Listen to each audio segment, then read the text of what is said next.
Tamil IT community.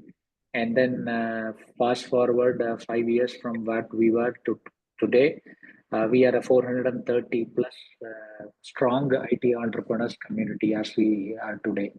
So we have successfully executed four annual conferences, very elegant, very upscale from what we did from each year. We upgraded ourselves, and from 0 to 430 we are. And last year we also had the liberty of hosting it in the host chapter, which is in Chicago under Ganapati sir and Sindhil Karnanidhi, who are the two people, along with Murgesh being the chapter president, and also currently is the chapter president for Chicago. So we did a great. We all collectively did a great job under his leadership. And also we brought in Deva, who's one of the famous Indian music directors. If you know Rajinikanth, who's the superstar of Tamil Nadu, his movie Manik Basha, that movie's cine director, that movie's music director was the show, which took us very popular across US. Today, 430, we are collectively helping each other, and also with like-minded anybody coming into the system, we are trying to uplift.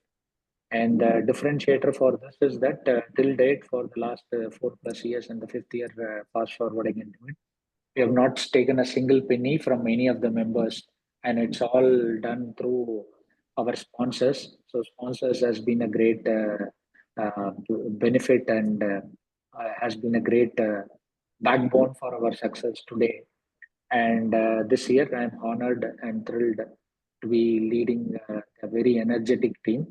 And I'm also been happy to have you on the panel today. We do a bi-weekly webinar, so this is the second webinar for this year.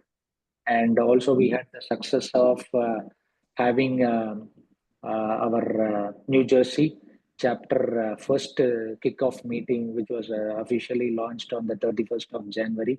And then we do have subsequently Dallas and also New Jersey happening. And we also have been having an enterprise sponsor, which is ICICI Bank last year, one of the corporate sponsors in elegant names. And we will have a brief talk on this about this by Ganesh. And so quickly on the agenda, we will have a welcome message for you from one of our chapter presidents, Srini Radhakrishnan, also known favoritely as Srini. And he is from New Jersey. And then followed by a brief intro about our sponsors for the last year and also about this year. If they join us, we'll have take a couple of minutes for them to introduce themselves and introduce the products from their team. And after that, it will be your session. You will have 25-30 minutes. And if you need more time, more than happy to um, um, entertain. And we'll have 5 or 10 minutes for the session. And then we'll have a thank you note. This is a high level agenda for what we intend to today. And we also have two co-hosts for you, which is Sridevi and Gigi, who will have all the questions consolidated and then go from there. So that's a high level agenda for what we intend to do today. Welcome on board. We are excited and look forward to hearing from you. But over to Srini for now. Thanks, boss. I welcome you all to the team's bi-weekly meeting. I welcome Ritesh ji and Amit ji. We have our team's members across US, and we have people also joining from other countries, Canada, India also. Thank you all for joining. I just wanted to quickly introduce Amit ji. Amit ji is the CEO of Blink AI Payments organization. He brings in 3 decades of experience in building new startup businesses and managing billion-dollar portfolios. He was the chief executive of Dry Eyes, an AI software company valued at 1 billion valuation in 6 years, and later it was merged with HCL Software. In his role as Chief Partner Officer at HCL Software, Amit ji gained significant experience in establishing and managing a global partner network, crucial for Blink's success. Prior to this, Blink, he managed 1 billion business portfolio as well as built several new industry verticals across global markets. Again, I welcome all of you. Looking forward to hear more from Amitji. And thanks, Ritishji. We met in the New Jersey chapter. It was great to see you there. And I welcome all team members again. Thank you. Thank you, Srini. What a pleasure. Thank you.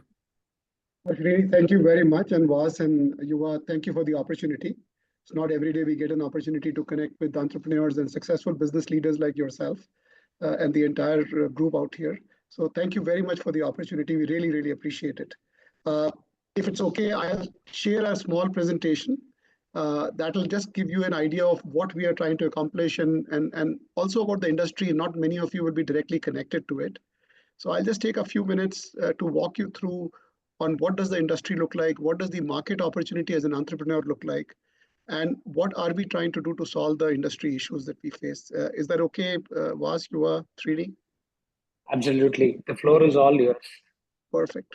So let me know when you are able to see my presentation.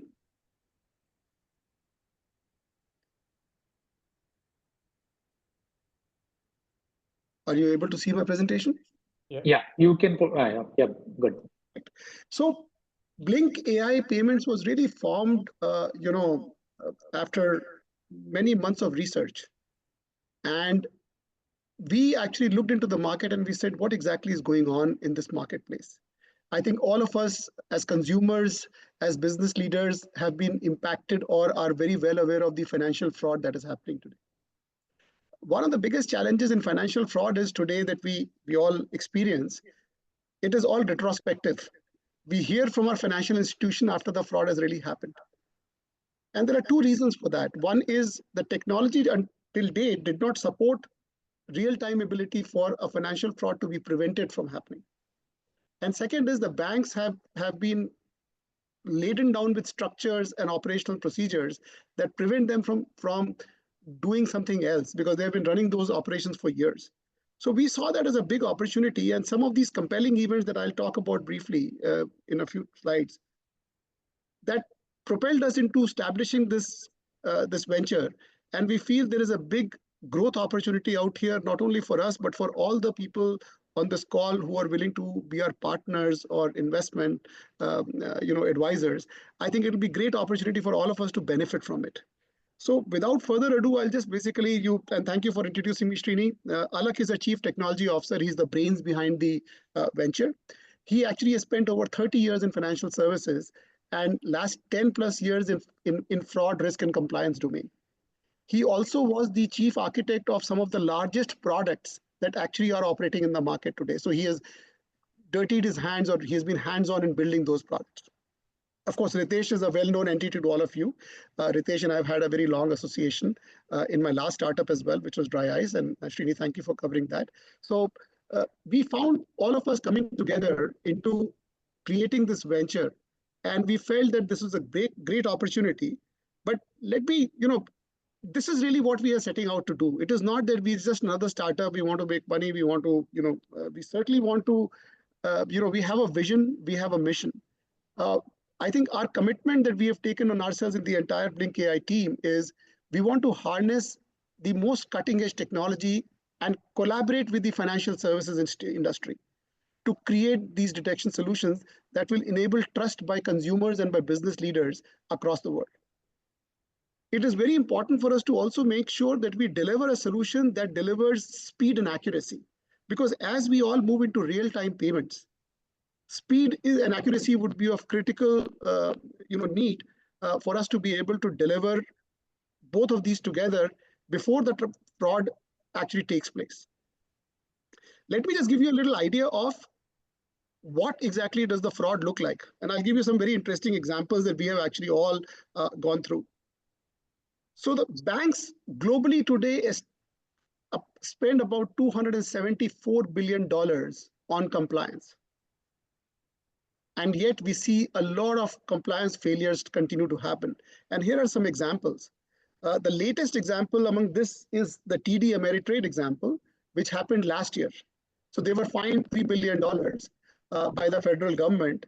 And it's very interesting. What happened was about $650 million was laundered through TD Ameritrade Bank by the drug cartels. And these guys came out with a very interesting scheme. What they did was they went to multiple cities and opened multiple accounts, greater than 80, 100 accounts across 20, 25 cities in TD Ameritrade branches. And they were depositing cash every day from the drug sales. So they were $5,000, $10,000, $3,000, $50,000 being deposited in different branches in different accounts.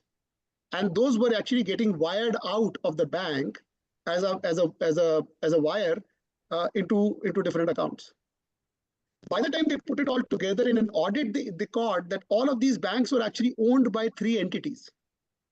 So the dots, the patterns were always there, but nobody was able to detect it because they did not have any real-time way to detect patterns. So it's a great, issue today that banks are facing, and Capital One, Deutsche Bank, the list goes on. These are some examples. Now, if you look at cryptocurrency, that's another new, area of currency out there today, which is experiencing significant amount of fraud. I'm sure we have all read in newspapers about the fact that someone's account got hacked, the bitcoins were stolen. So there's a lot of that stuff happening. There is wire fraud happening, right? You look at the consumer reports, the 2.6 million reports last year, and $10 billion reportedly lost. There is a lot more losses that are happening in the banks, but the banks don't produce those numbers. Why? Because it would erode the trust of the consumers, and you sure will not go to a bank which has reported $100 million of fraud or $10 million of fraud and say, I'm going to put my money in this bank. So that's an industry issue where they're not also able to report these numbers. Now, it's very clear. It's not only financial loss, but I think the biggest cost is the erosion of trust. Banking industry works on trust. You bank with an institution because you trust the institution. There are serious legal consequences, as we saw in the last slide, a lot of fines, right? And huge amount of operational cost. Because, and I'll just explain to you how they're actually operating today. They have invested into thousands of people who actually are looking at transactions which are flagged as fraud manually. So imagine a large bank processes 100 million transactions a day globally, and then there is they let's say they flag 30 million of those as fraud. There are people who are actually sitting and looking at those transactions manually and saying, is this fraud or not? It's that archaic actually. And there are various kinds of fraud. I mean, we probably will, all of us will know some of these frauds, right? There is, account takeovers, right? The online fraud, wire fraud, ACH, business emails getting hacked, right? We just heard of a case where a company sent an invoice to another company where they had sold some goods for $5 million. A business email was hacked, and the invoice, the account number in the invoice was changed by 2 digits. And the $5 million was transferred to their account. The account received the money. It wired it into multiple other accounts and shut the account down. Money laundering is a big thing, right? I mean, terrorism financing, huge deal right now, right? How do you know where the money is coming from? Is it being used for financing? I just gave you an example of TD Ameritrade Bank drug cartels laundering money, right? Check fraud, identity theft. So there are many kinds of fraud schemes that are going on, but it's important to understand what is the opportunity for all of us here. See, this market today, the payment market today is valued at $1.2 trillion. That's the payment market. We expect about 12.5% growth happening every single year. Interestingly, the fraud detection and prevention solution that the business that we are in is expected to cross $52 billion in spend this year. Now, there is an interesting mandate. So all of us are residing, I think most of us are residing in the US. Few of us are outside the US. US is the only developed economy in the world that does not have real-time payment system today.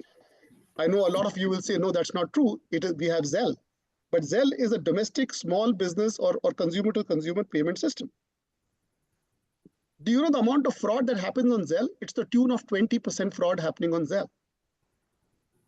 So And when your fraud happens on Zelle, what do you get? You get a text message from the bank saying, are you sure you want to make this transaction? If you say yes, the transaction goes through.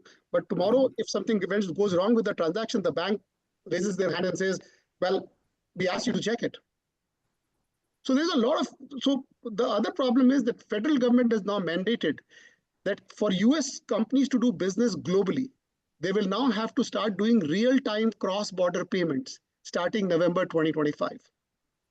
And that's a very, very big deal, because once cross-border payments start happening in real time, I mean, your money could be wired out anywhere with no recourse of ever getting it back. So banks are right now scrambling, saying that what is the solution out there where I can actually do it in real time or near real time and prevent fraud from happening. I'll pause here in case anybody has any questions in terms of what the opportunity is, what the market looks like, if anybody has any questions, or you would like to ask me questions towards the end. No, I could personally simulate to a similar situation that you have called out, Mitji.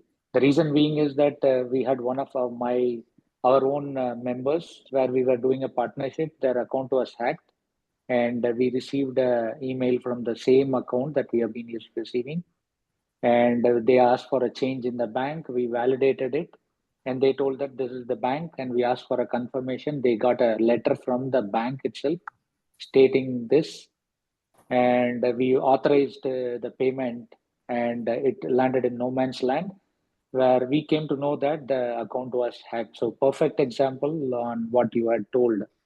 So truly a great initiative by all of you, but would like to more hear from you in terms of what is the solution on this. But really interesting, where I could connect back to one of the real-time incidents happened to myself and also a fellow.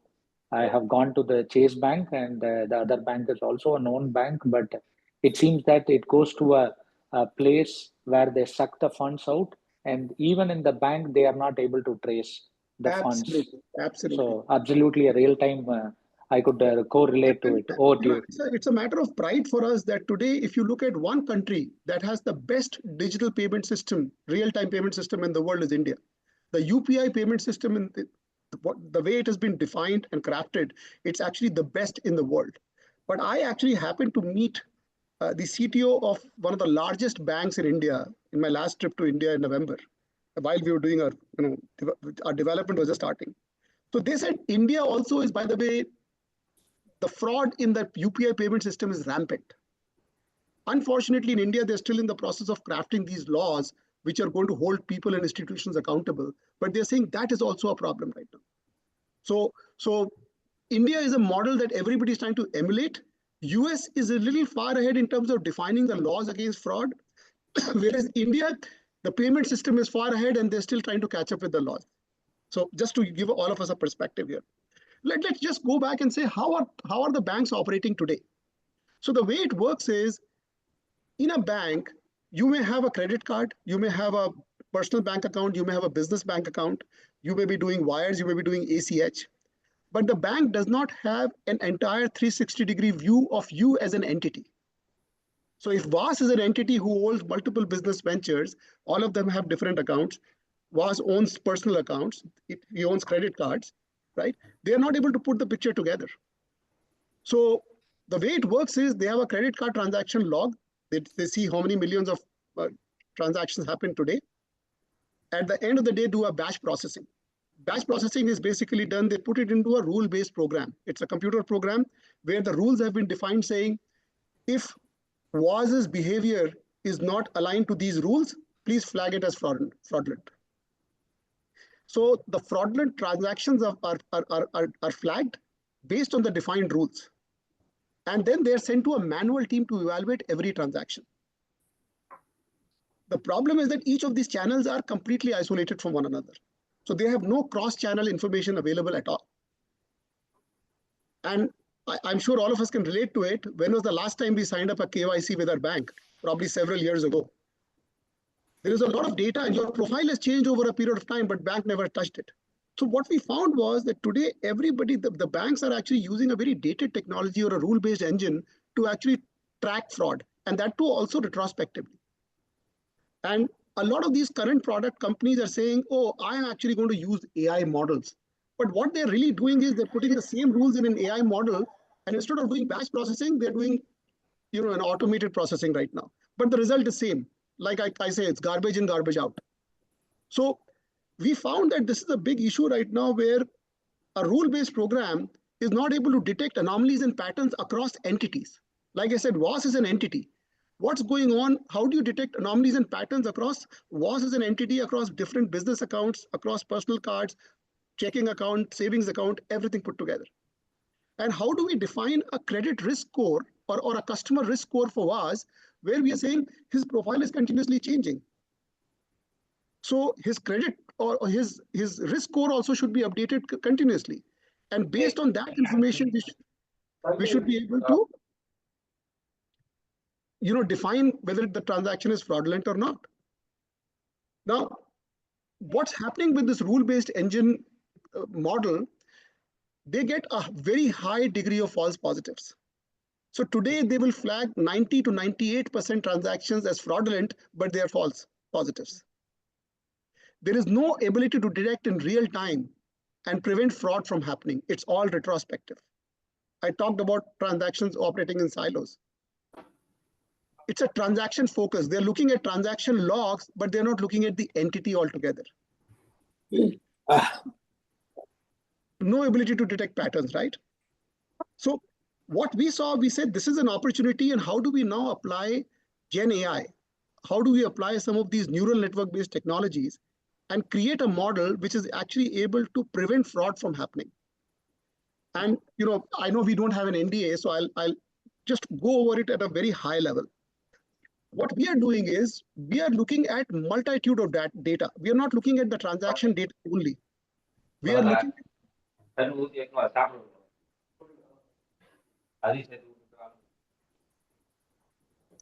So we are looking at multiple sets of data. We are also looking at the network data. We are looking at your login location data. We are looking at your behavior in terms of how many times do you change your password. We are looking at compliance, risk, behavior, settlement. Every day banks go through a settlement process, right? We're looking at all of the data types. What we have worked on is creating a proprietary indexing process. So we take all of these data sources, put them into a proprietary indexing process, and we are using a very interesting technology called GAN.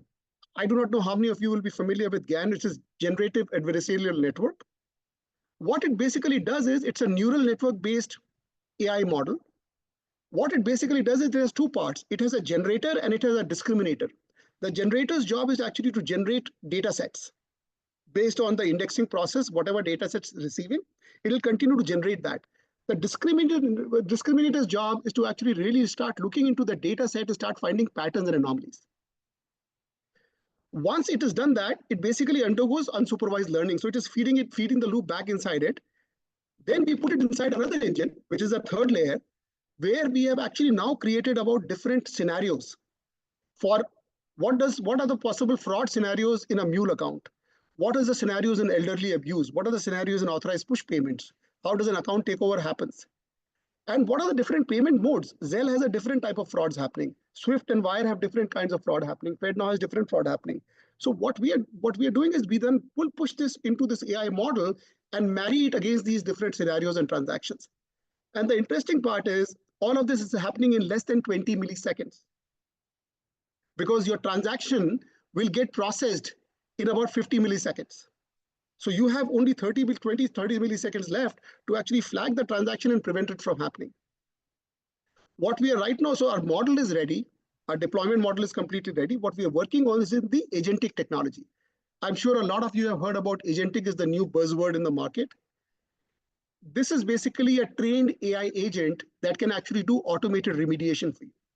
So you could actually define parameters and saying, if you are seeing these kind of fraudulent transactions, just go and stop the transaction from happening automatically without any human intervention. Wherever there is a shadow of doubt, you can actually pass it on to a human being or a fraud investigator, as they call it, to start investigating the fraud. So I'm trying to put a very simple spin on this, but it's a very, very complex model that we have created. And the beauty of this model is it's a neural network-based unsupervised learning model. So it will continue to look at everything that is happening, including the scenarios. And if it detects a different kind of anomaly or a pattern, it is going to flag it and say, I'm sensing something that I have not seen before, which does not marry to a scenario that is already defined. Is this a new scenario? So it's a self-learning, model and an automated remediation outcome. So this is really how we are actually looking at this. This is our current release where we have all of this built up.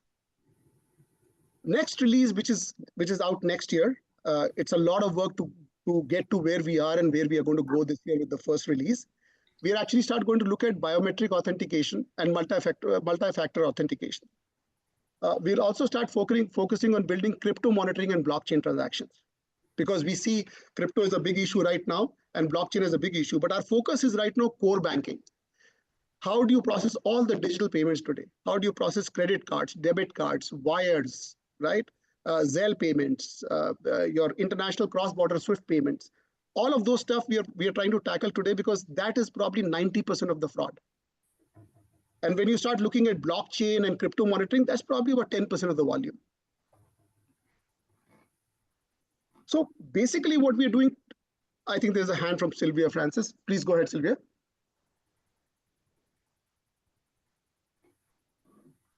I'm sorry, I was about to unmute. Okay, my question is, this is great. How does your the adversarial network architecture differentiate between your normal and your fraudulent transactions at real time? So what we are doing is, there are two ways to do it. One is we are generating a customer risk score on a regular basis. In fact, in some cases on a daily basis, where it is changing. We are actually able to track multiple transactions together at the same time and create a network diagram and saying, how many of the previous transactions were called fraud? What does not fit your profile? So if you start sending a $500,000 wire today, which is completely out of sync from your profile, right? We don't want to stop the transaction right now because it could be a genuine transaction. We want to basically see the recipient, the sender, all of those information has to tackle together. And then there is a process where you can actually request the external banks, if it's an external account, to ask for, where is this transaction genuine? Is this account genuine? Who's the entity? What is the entity, data looking like? So this is basically also comparing it to all the scenarios that we have created. So it's detecting anomalies in basically your last 6 months, 1 year, 2 year of transaction data.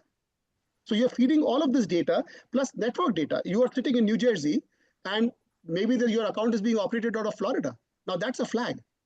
How is this transaction happening out of Florida when you're a New Jersey based account? So we're also looking at the network data, your IP address. Where is it coming from?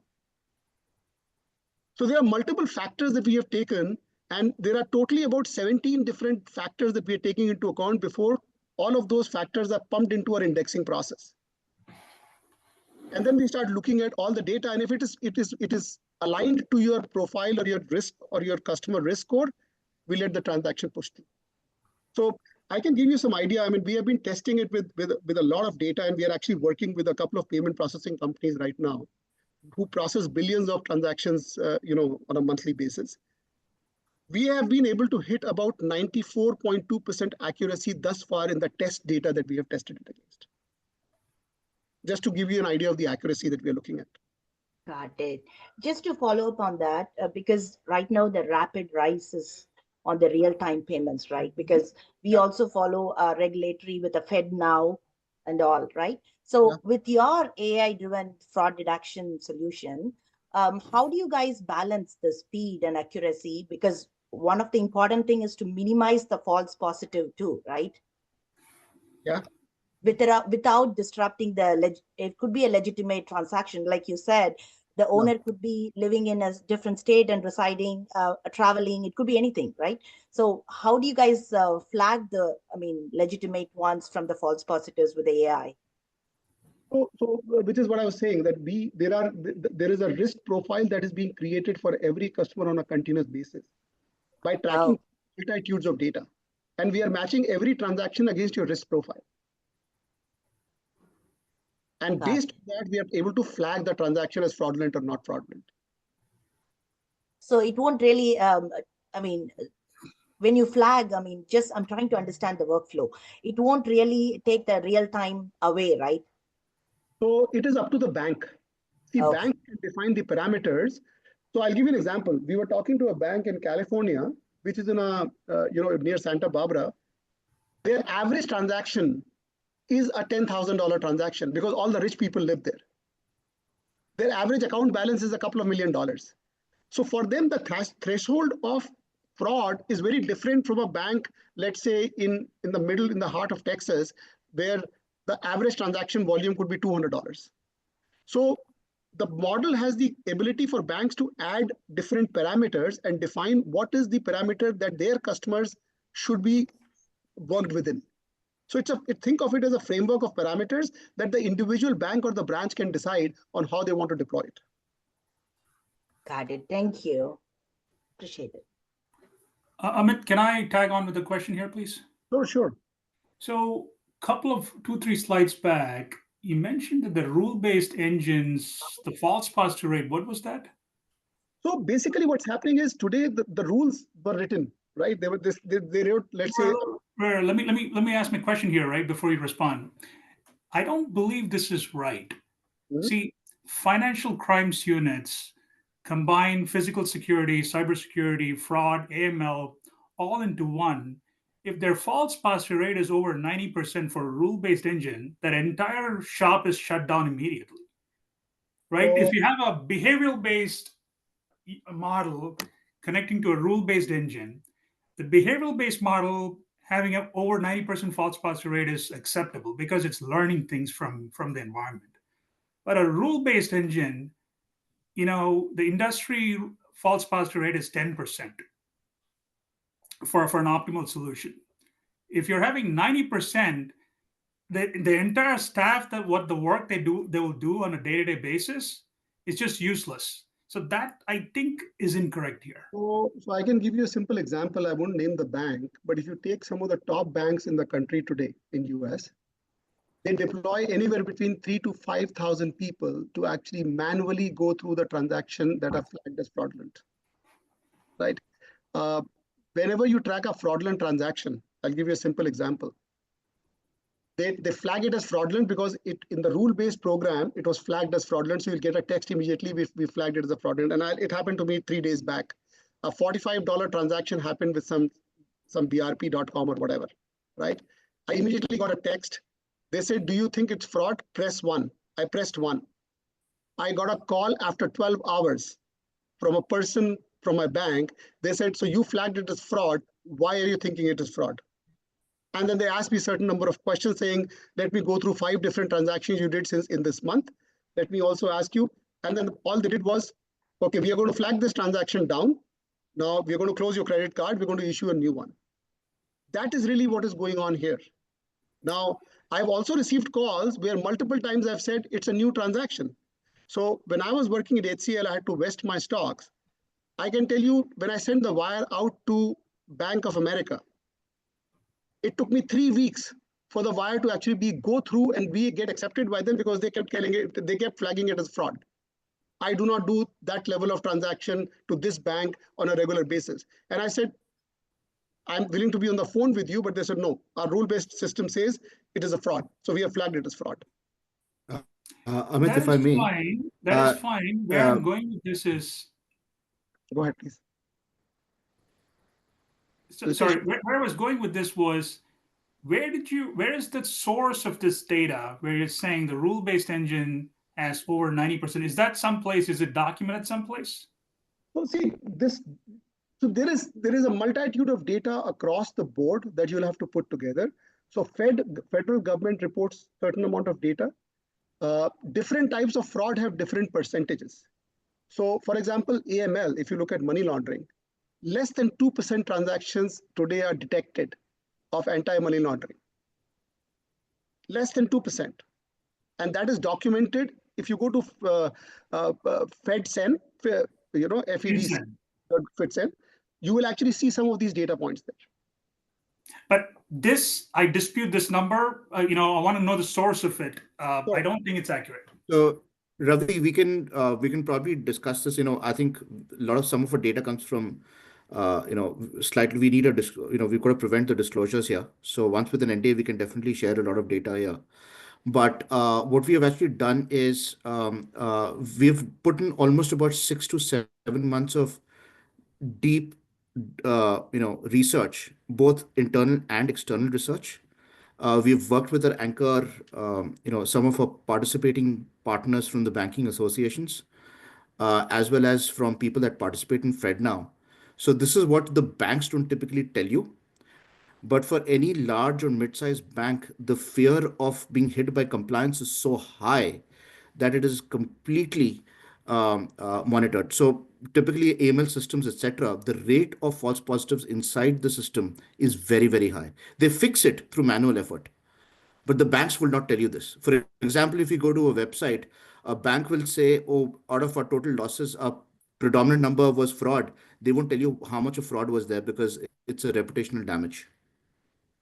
Cool. Sounds good. Yeah. Thank you both. Yeah. Thank you. Appreciate this. Cheers. Hey guys, this is Suchindran here. Sorry if it's too loud. I just had one question. So I used to manage fintech clients when I was at Emphasis 2 years back. Okay. So I know they did invest heavily on the space, every bank, every possible ways. How is this different from what the banks are doing themselves? So, Suchi, so what many banks are doing today, they are actually trying to leverage supervised models, right? In fact, on our advisory board, we have about 3 executives from the top 5, the fraud leaders from the top 5 banks in the US, right? And we are working very closely with them. What they're able to do is they're able to run certain supervised models today. And these are only large banks who have the wherewithal to actually spend, millions of dollars in building that, right? The rest of the banks are not able to spend that kind of money in doing that. So they are today running supervised models. No one is running an unsupervised model the way we are designing it today. That's a big difference. Okay, I'd like to speak with you separately. I'll connect with you. Oh, I do sure. have some ideas on, because we work across all the banks, what you're talking about. Emphasis is a big fintech Yes. at the second level. Because I'm into cybersecurity, we also play around the GRC space. This is something where we actually can kind of consolidate and then talk about. But I'll touch base with you. Thank you. Absolutely. We would love to exchange notes, and it's always good to get an outside-in perspective into what we are doing. But see, I'm in India. I saw the note about this one. I just got up and I joined this meeting, so I was really interested to see what you guys are, sure. talking about. Yeah, let's touch base. Okay, thank you. Bye. Absolutely. So again, I think the other thing that we are doing in our solution is we are also trying to implement the different evolving standards. So not only the fraud, but are they complying to different federal government payment standards or not, right? So that's the other thing that we are building into the product, where you can define continuous adherence to evolving standards, right? Data privacy is big. I mean, banks are very, very concerned about sharing data across different channels within themselves, within their own bank. So digital payments versus wires versus credit card, they don't exchange data. How do you actually leverage the messaging that happens with every payment to bring the data together without compromising the data privacy? I think that's one of the things that we are trying to solve, right? The other thing is the way we are building the model or building the product is every bank has a different, their own operating processes and models and structures. How do you actually cause zero disruption when they start implementing a product like this? I mean, that's a big, criteria for us as we are building this product on how do you create zero disruption to the current models in the way they are operating? Because for a bank to change their operating models to adopt your product is going to be virtually impossible. So that's another big consideration that we have right now that we are working with. Amitji and Ritesh, Sylvia is from one of the top 2 financial institutions. So her questions were more towards that. They handle most or almost majority of the mortgages across US. So she should be one of your go-to customers in the future. So Absolutely. that's where her questions are. And same as Suchindran. And we have one more also in the fintech space called Vijay.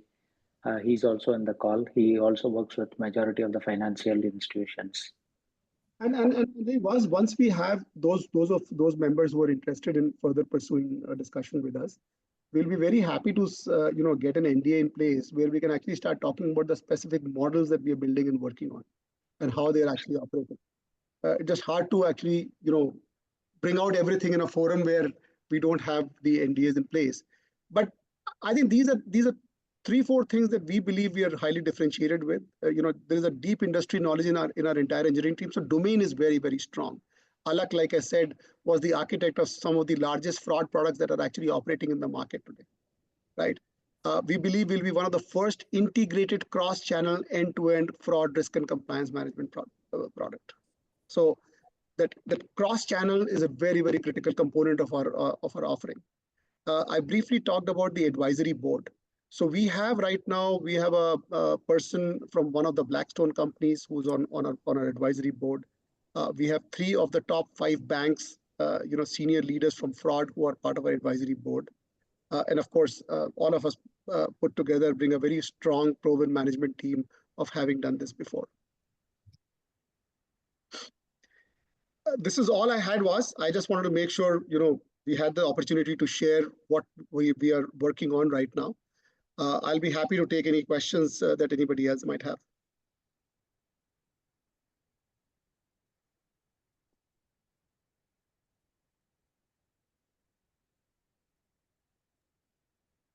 Hi, Amit ji, this is Shri. Very interesting presentation, a lot of new things that I personally learned today.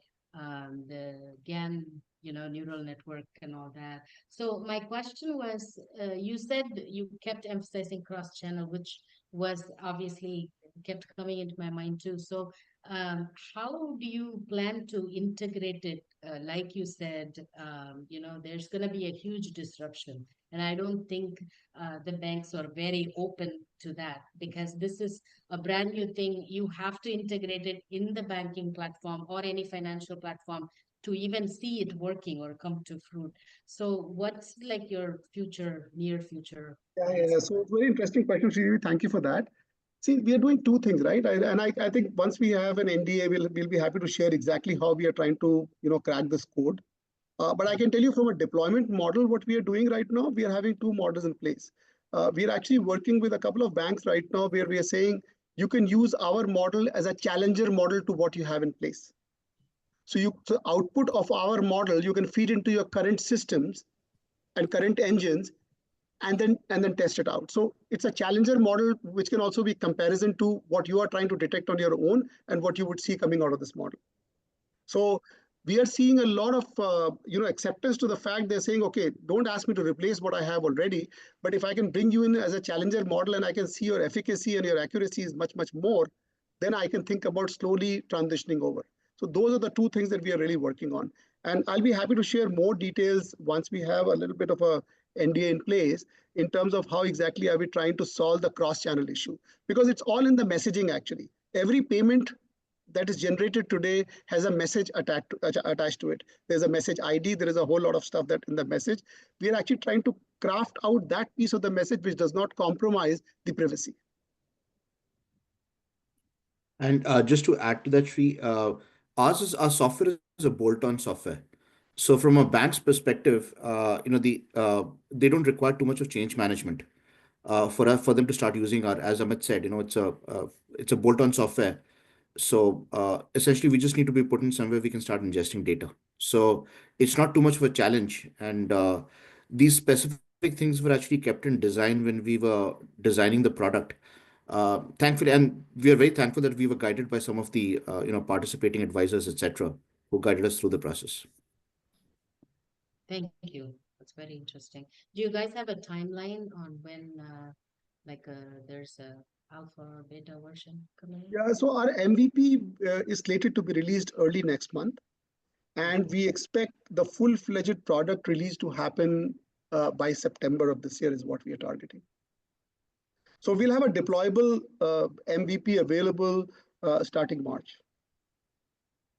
Okay. So is it only available for banks or is it also available for retail? Like I'm a consumer, so I want to protect my interest more than the bank looking at that because bank has a huge potential. So is that something that you're thinking in mind for users like us who have multiple companies like the one that you started, so that we can also consume more than the bank coming up with all of this and pushing it to us? Is there any way that we could protect on our end before any fraud could happen, Amitji and Ritesh? Was that thought has absolutely crossed our mind. I think our first target has been the financial institutions actually.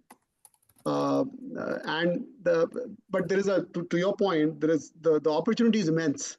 Once we have the model up and running and we have implementations across financial institutions, nothing stops us from building a variant which can actually be used by retail. Correct.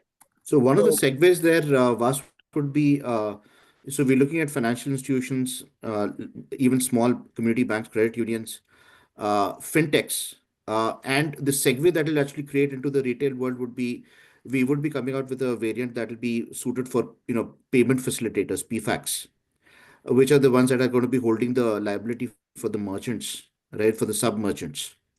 So I think that itself will keep us busy for the next couple of years. But the whole payment industry is going to kind of morph a lot. It's going to change like a lot. So absolutely. Yeah, are you guys geography agnostic, or you are planning to spread it out to multiple countries?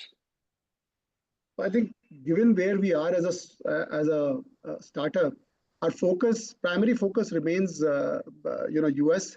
But what I've learned in my last experience is the best laid plans are always disrupted. So we are preparing ourselves for any eventuality. I mean, I don't think there is a no or a yes to a country, but it's applicable everywhere. Like I said, one of the payment processors that we are working with today, who's actually trying to bundle this solution with their payment platform and offer it as a service to their customers, is a cross-border payment platform. Some of their biggest customers are in India, actually. So they are saying that they process the volume of transactions in India is humongous, right? So they are saying that we want to deploy it with some of customers. So there is no dependency in terms of where you could deploy it. It is just that we might be constrained by our own ability and our own size and scale to be able to take to multiple countries at the same time. But like I said, best laid plans always go wrong, so we don't know. So about that a particular sector or a segment, right? For example, there is a consumer banking, right? Within that, like there's a mortgage banking, right? So is this mean like a banking organization can use it for across like multiple channels and multiple segments, or we're going to fine tune it for us? For example, so when it comes to a mortgage, right? There is a specific transaction occurs like bi-weekly or monthly, right? Whereas credit card transaction is like completely in a different schedule. So the question is it going to be fine-tuned for each segment, or is it going to work across multiple channels? So our focus is payment as a transaction. So let's take mortgage as an example, right? Most of the mortgage transactions are ACH. ACH, yeah. Right. So we are looking at ACH. We are looking at wires. We are looking at credit cards transactions. Though credit cards will come in the next release, which is in the summer. But right now we're looking at wires, SWIFT, ACH, all of that. So for us, it's a payment type, right? If that payment is happening, is it fraudulent or not is really what we are targeting. So a bank should be able to use it for any kind of a payment transaction. Okay, just one follow-up question. So when it comes to integrating with the existing ecosystem, right? Say, for example, Bank of America, they already have payment platform, which is in there, like, then there is a consumer P2C platform. So if there are things occurs, right, how are you going to integrate it with their existing platform, or with the MVP? Have you targeted certain customers where you're going to integrate it with the existing ecosystem? Great question, Ganesh. So if I just look at the market today, the market is in three layers right now. So the market is these large banks like a Bank of Americas of the world, right? The second tier of the market is the small banks and credit unions, the tier 2 banks and credit unions. And there's a third market, which is a payment facilitator market, the PFACs, right?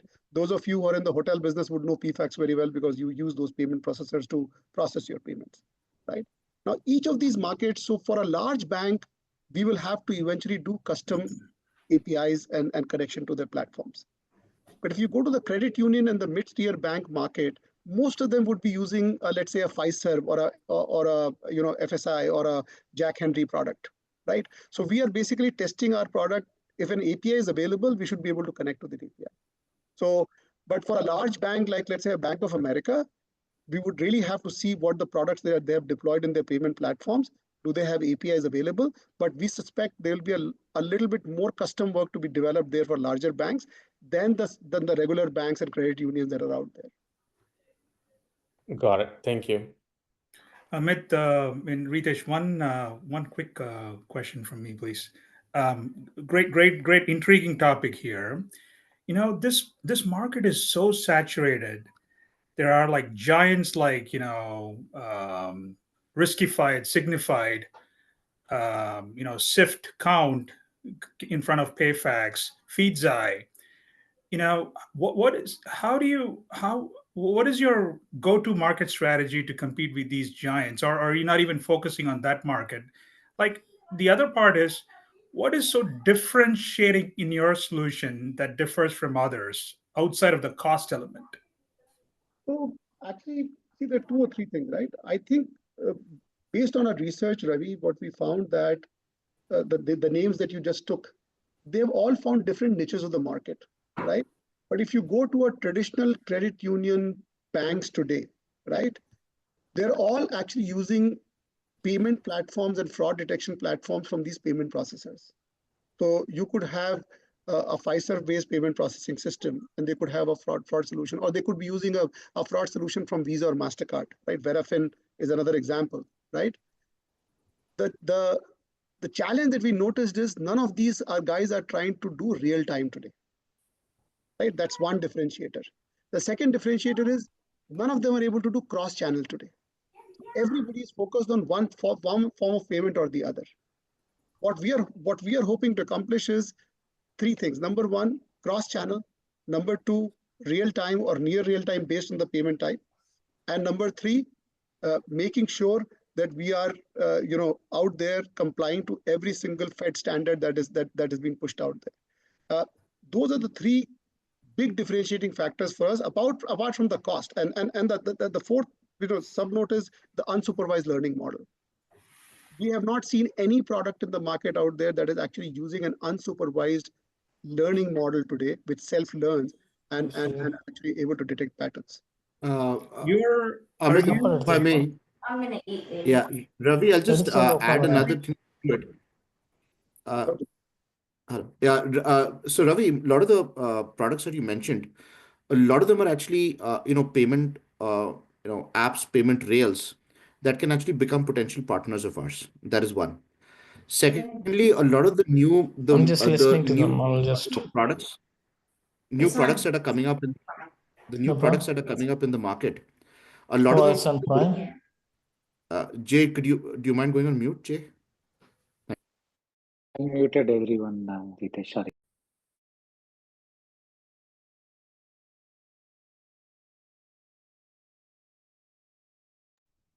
As you muted Ritesh, you're on mute. also.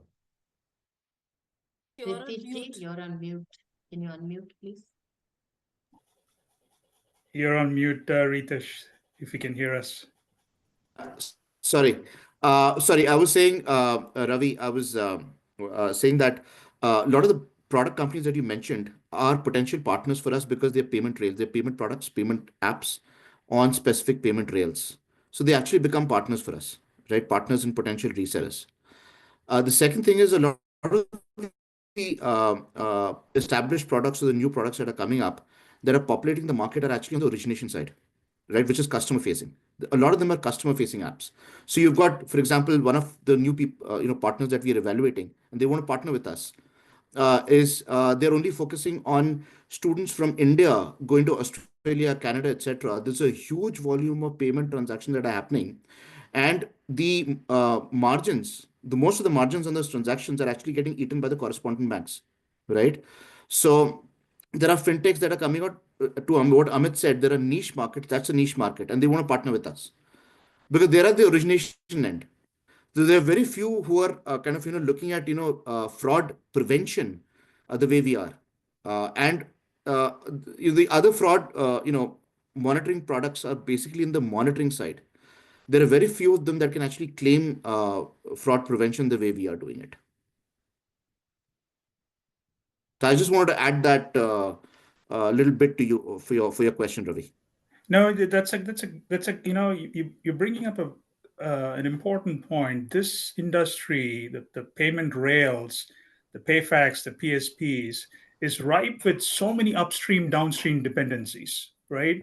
So the Correct. best way to commercialize this area is like getting that differentiated value add and showing that real-time processing exists, real-time fraud monitoring exists.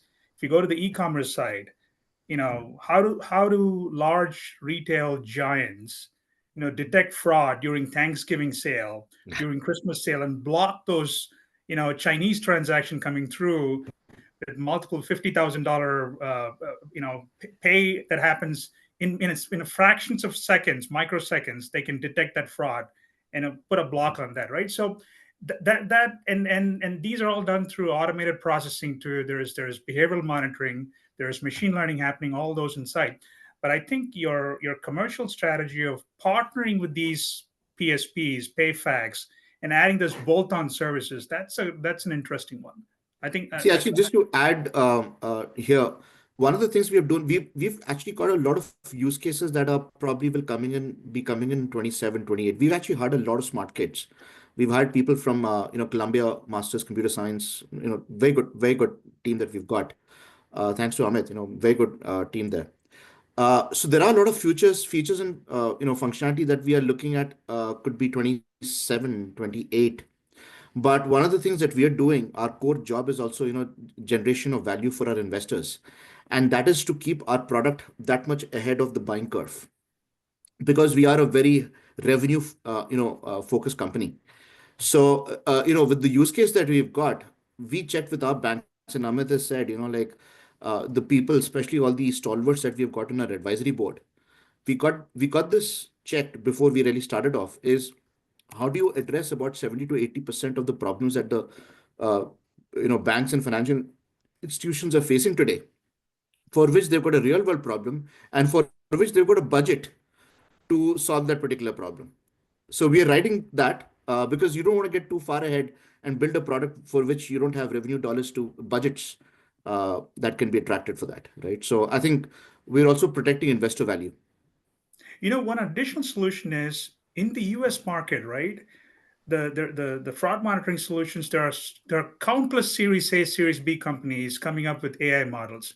But if you go to EU, like how Stripe, PayPal, these guys are a Braintree. These guys are dominant in the US. Adyen is dominant in EU, and they have some very niche fraud monitoring capabilities they're investing in right now with AI/ML. So partnering with EU providers will also give you that commercial lift. It's going to give you some tailwinds to sort of steer into uncharted emerging territories where you have some growth opportunities, because these guys are the Series A companies, Series B companies with AI/ML coming through with all these UBA technologies, user and entity behavior and analytics. They're going to be, you're going to be competing with them. That might give you some sort of headwinds that you can sort of replace with going to EU, Latin America markets, where it's still, like how we have the US Fed now. They have this EU's PSD2 standard, and people are they're starting to align now to that more compared to the US Fed now. And the I'm in the payments industry, by the way. So that region is ripe with business opportunities, especially the emerging markets there. Just wanted to share that for whatever it's worth. Thank Amit, you, you're on Amit. mute. I'm sorry. I saw two questions on the chat that I want to quickly ask because we're nearing the 9 o'clock mark, if you don't mind. So Ram Jayaraman asked, where do you see the payment industry heading in the next 5 years? What type of regulations should we expect? And Suchi Ram interestingly asked that question. I also thought about that. What's your thought behind two eyes and the blink? So if you can cover that, please. So I can answer the second one. I'll let Ritesh take the first one. The two blinking eyes was basically to signify our product is watching at every moment. So That's clever. 25 over 7 and our tagline is basically we catch fraud in a blink before you can blink. So that's really was the tagline that we built. But before I let Ritesh answer that, Ravi, you are absolutely bang on. This is the debate we are having internally in terms of what market to go after. And I was explaining to us the best laid plans will not fructify. We are thinking of the US market, we are thinking of the credit union market, the mid-sized bank market as a very, very large market in US. In fact, we have talked to about 7 different banks in different parts of the US. And surprisingly, they're using products like Verafin and they're using some of the standard products out there. And they're saying, if you can get me to 30% accuracy, we are more than happy to entertain you. Forget 90%, forget 80%. We're just more than happy to entertain you with 30% accuracy. So it's a real problem that we see, but I think we'll be very opportunistic about the fact that wherever it can take us. Yeah. Ravi, actually, brilliant thing. And, one of the things, we've got some smart investors who are coming in where we are not really interested in the dollars that they bring in investments, but the kind of content that they bring in. So one of our seed investors is also, has worked with a prominent mainland European bank for almost about 15 years. And one of our advisors is actually, one of the stalwarts in AI, who's also, they have massive amount of exposure to Europe. But your comment, Ravi, could not be more timely. Thank you so much. And we'd love to actually catch up offline, Ravi. Sridevi, to the question on banking regulation. So, I think most of us that are familiar with the industry, we know what banking regulations are upcoming. Let me kind of throw some light on some of the things that we see are going to be coming in. Um, uh, uh, and they're sort of imminent. So one of them we all know about, how are you using AI? So, if you've heard about the AMLA regulations on the usage of AI in the banking industry, we know about the case with Apple Card and Goldman, which was about bias, right? And there is a lot of work happening on AI towards bias. So how do you, how are you now future-proofing your technology so that you can actually minimize the bias, because every bias is actually not just loss of reputation, but it's also loss of business. So that is something that's I think we're going to see a lot of that happening there. The second thing that we're going to see, the new regulations would be involving a lot on, as Amit had covered, on cryptocurrencies and blockchain. We're going to see a tremendous amount of movement out there. It's going to be like we'll probably start seeing it from 2026 onwards. So we had actually, some of my ex-customers and all, they had actually started up certain blockchain companies. And, once we get to know each other, in person, I can probably share some of these, learnings or case studies with you. They started blockchain companies looking at various asset classes across a banking, institution. But the problem is it was about 2 to 3 years ahead of time. So the critical mass is, I think, yet to come, and we are definitely going to see that. I think another thing that'll be immense amount of regulation will come. I mean, we know there's a lot of different kinds of regulations when it comes to PII data, customer protection data. The next thing that's going to come in is 27, 28. We are expecting a lot of biometric data, because every watch now is a banking mobile device, right? There is a lot of stuff that we can actually use there, not just in fraud, but for risk and compliance. There is no compliance on that kind of data, because if you really look at PI data, it is your known things, name, demographics, gender, etc. But none of the biometric stuff is there, and it's going to be used. So I mean, this is the exciting part. I mean, beyond the normal regulations that we are seeing, these are some of the things that are actually getting actively discussed in the industry. I hope I was able to answer that question. Yes, thank you. Hopefully, Ram, you're happy with the answer too. I have Yes, one more thank you. question. One more question from Ravi, different Ravi Karamseti. How can your product prevent Zelle payment fraud? So that Covered is a one of little the bit core before. use Yeah. cases. That's one of the core use cases that we have built into our current release of the product is Zelle fraud. And again, same thing. I talked about the process that we are taking. So Zelle is arguably the only real-time payment platform that we have available today, which is a consortium of banks, right? And there's tremendous amount of fraud there. So building those scenarios of Zelle fraud, and we have identified about, I think, 25 of those scenarios that are prevalent today, right? And to continue to add more scenarios. And how do you train your models around those scenarios? Right. So Zelle is absolutely, a core focus of our this current release. I'll just add one more thing there, Sridevi. If you look at US banks, I think 2018 or 19, I'm not sure if I'm getting the year right, but there were probably about 17 to 1800 banks on Zelle. I'm sorry, I take it back. 2022, 22 or was it 23? But there were probably 1800 banks on Zelle. 2024, it's gone up to 2200 banks on Zelle.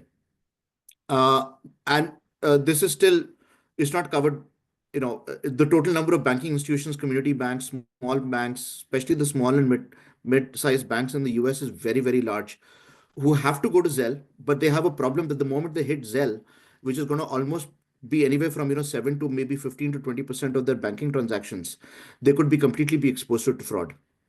So yes, it's a massive problem, and I think that's one of the priority items that we're actually talking to when we're talking to community banks and the smaller banks, where a lot of our large volumes will come from.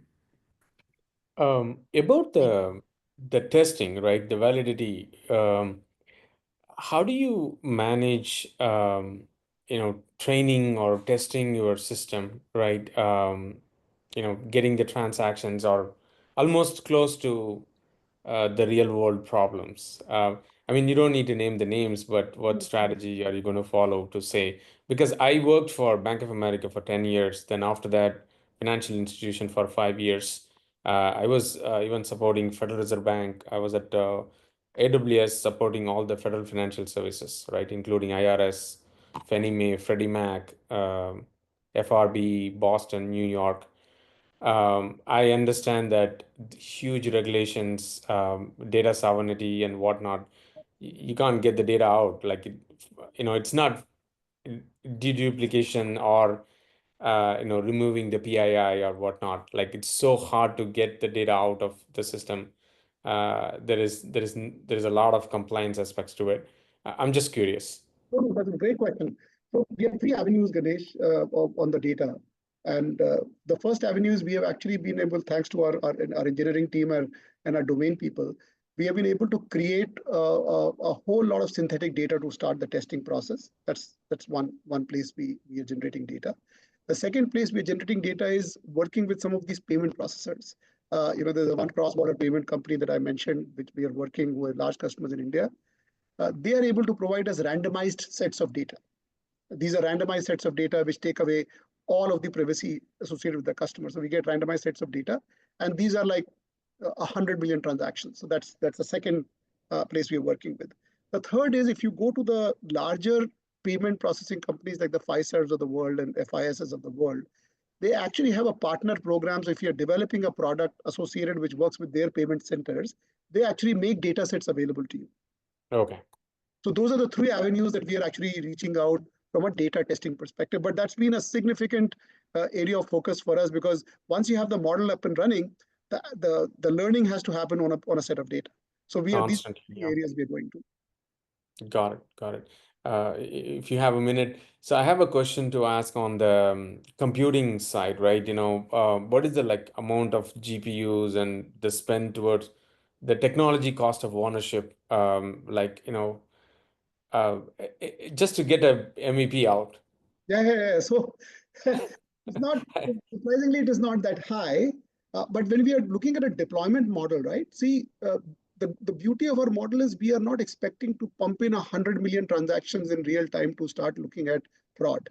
What we are doing is, because of our filtering process and the way we are consolidating data and putting it through our filtering process or our indexing process, the the demand that our models have today is less than 50% of what is being used today. Now, will that change over a period of time? I think as we continue to add more meat to it, it will change over a period of time. But right now, we think we are reasonably effective, and less than half of what computing power is needed by current systems is what we're using today. Gotcha. Thank you. Just to, we are near the end of the session, just to end it worthwhile to you. You mentioned in the first line that we're also looking for investment partners. So just a quick minute, what kind of investment partners are you looking for? What's your ask? Sure. So we have closed our seed round. We will be opening up our seed 2 round or pre-series A round sometime starting March, April timeframe. Ananya has just come online. She's actually head of our investor relations, Wharton, Bain, and private equity. So she heads our investor relations, and Ananya can probably answer, but I can tell you we will be starting out our post-seed round or pre-series A round starting sometime in March and April. Ananya, anything you want to add? No, I just wanted to say that, sorry, I was online. I just have a sore throat, so I was coughing a lot, so I just switched off my video. And my voice is very hoarse. Oh, can you guys hear me?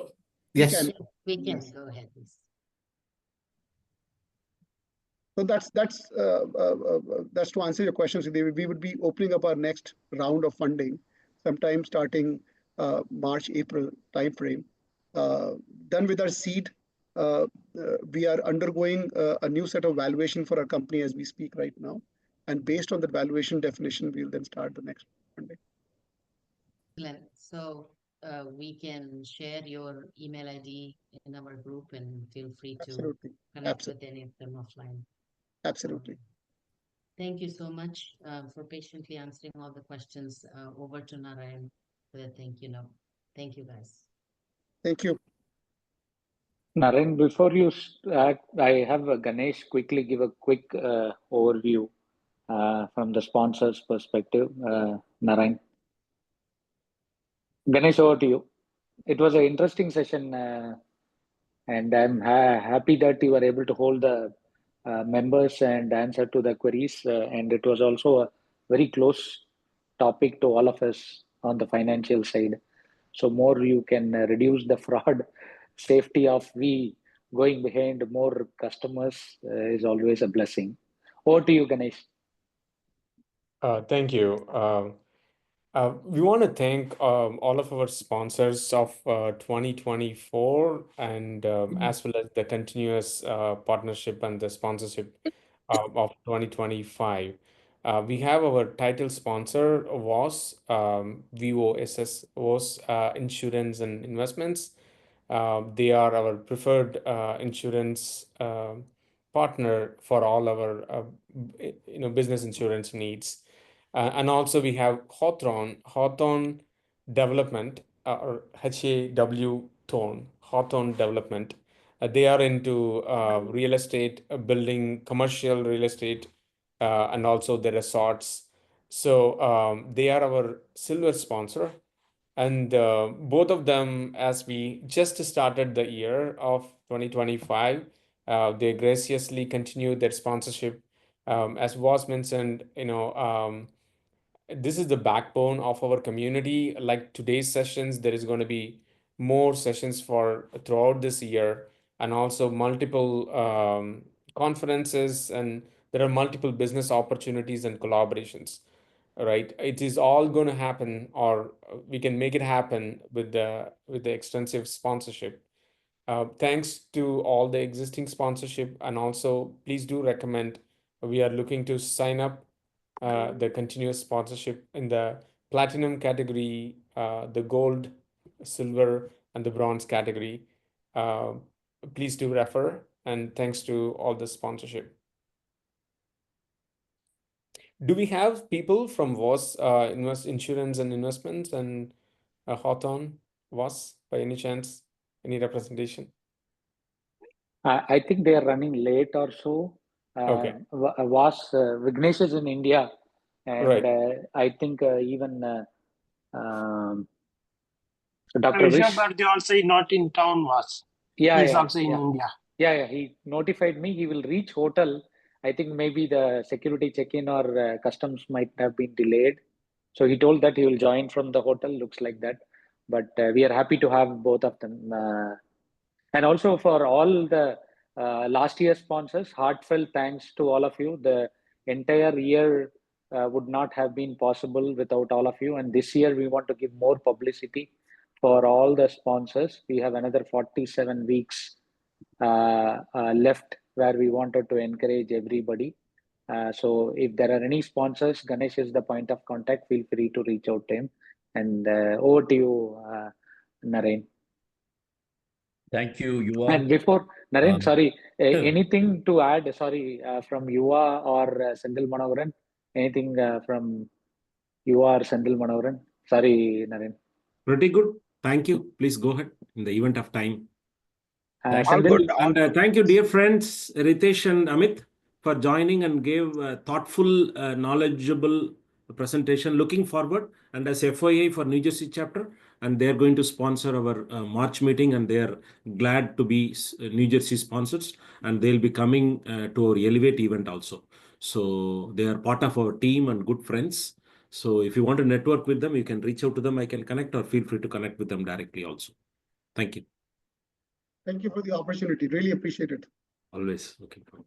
Thank you for our founding member, Yuva, for arranging this wonderful session. I think it's a great awareness for people from non-BFSI this area, right? Fraud and security related topic. It's really insightful. I want to express my sincere gratitude to each one of you for bringing here today. It's too inspiring to see our participants in our bi-weekly meeting where we gather to learn, grow, and collaborate. And special thanks to Blink AI team, Amit and Ritesh, for their invaluable presentation in catching fraud payments. And also they are using AI-driven solution, and that is what the industry is talking about, and a lot of new development, and it's in a fast track, right? Any company, any big company, corporates, they are trying to adopt AI-driven solution. So I see great potential for Blink AI team, and we would like to have, your investment opportunity that you discussed. Maybe we can set up another session, and where, if any of our members interested in investing in your company, that would be a great help for you. So that we are looking forward to have that session, and the great questions from audience, and it's a great to have this kind of meetings in coming weeks.